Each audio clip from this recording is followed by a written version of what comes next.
নমস্কাৰ বন্ধু বান্ধৱীসকল, আজি আপোনালোকৰ কাৰণে এটা বিশেষ বিজ্ঞাপন লৈ আহিছোঁ। বিজ্ঞাপনটো আপোনালোকে নিশ্চয় দেখা পাইছে। এইটো বিজ্ঞাপন মহিলা আৰু শিশু বিকাশ বিভাগৰ ফালৰ পৰা আহিছে। শিশু বিকাশ বিভাগৰ গুৱাহাটীৰ পৰা এই বিজ্ঞাপনটো আহিছে আপোনালোকৰ কাৰিকৰী আৰু সংস্থাপনমূলক প্ৰশিক্ষণৰ কাৰণে। আৰু ইয়াত প্ৰশিক্ষণৰ কাৰণে যিহেতু বিজ্ঞাপনটো আহিছে, ইয়াতে কি প্ৰশিক্ষণ দিব এইকেইটা কথা মই প্ৰথমে আপোনালোকক জনাই লওঁ। প্ৰথম আপোনালোকে চাওক, ইয়াতে কাটিং এণ্ড টেইলৰিং এইটো এটা প্ৰশিক্ষণ হ'ব। আৰু 2 নম্বৰটো আছে প্ৰিণ্টিং এণ্ড এম্ব্ৰইডাৰী, এইটো এটা হ'ব। আৰু নেক্সট উইভিং।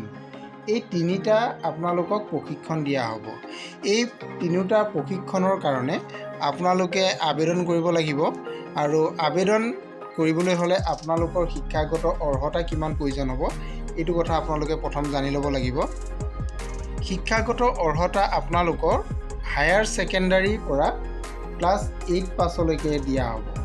আপোনালোকে যদি ক্লাছ 8 পাছ কৰিছে তেতিয়াও আপোনালোকে আবেদন কৰিব পাৰিব।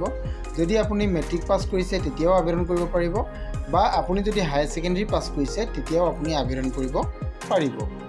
এতিয়া আহোঁ বয়সৰ কথালৈ।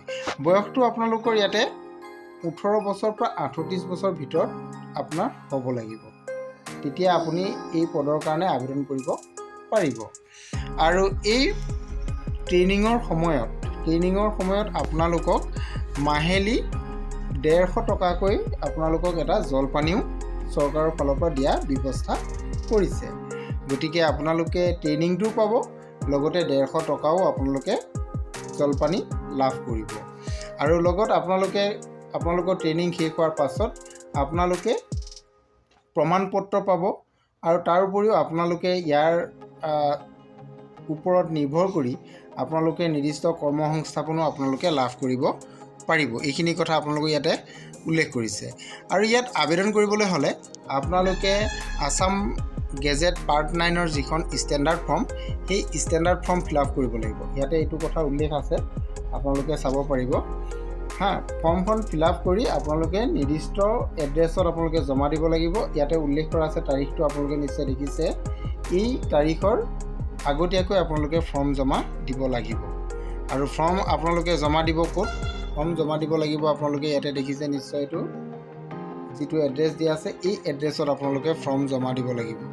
ইয়াৰ অফিচটো হৈছে আপোনাৰ গুৱাহাটী বেলতলা কাৰিকৰী আৰু সংস্থাপনমূলক প্ৰশিক্ষণ কেন্দ্ৰ, বেলতলা, গুৱাহাটী। এই এড্ৰেছত আপোনালোকে ফৰ্মসমূহ জমা দিব লাগিব। এতিয়া সবিশেষ কথাখিনি আপোনালোকে জানিব পাৰিলে। এইটো এটা অসম চৰকাৰৰ অধীনত এটা ভাল পদক্ষেপ লৈছে। গতিকে ইয়াৰ জৰিয়তে আপোনালোকে এই ট্ৰেইনিংকেইটাও ল'ব পাৰিব, লগতে আপোনালোক কৰ্মসংস্থাপনমুখীও হ'ব পাৰিব। আজিলৈ ইমানেই। Thank U.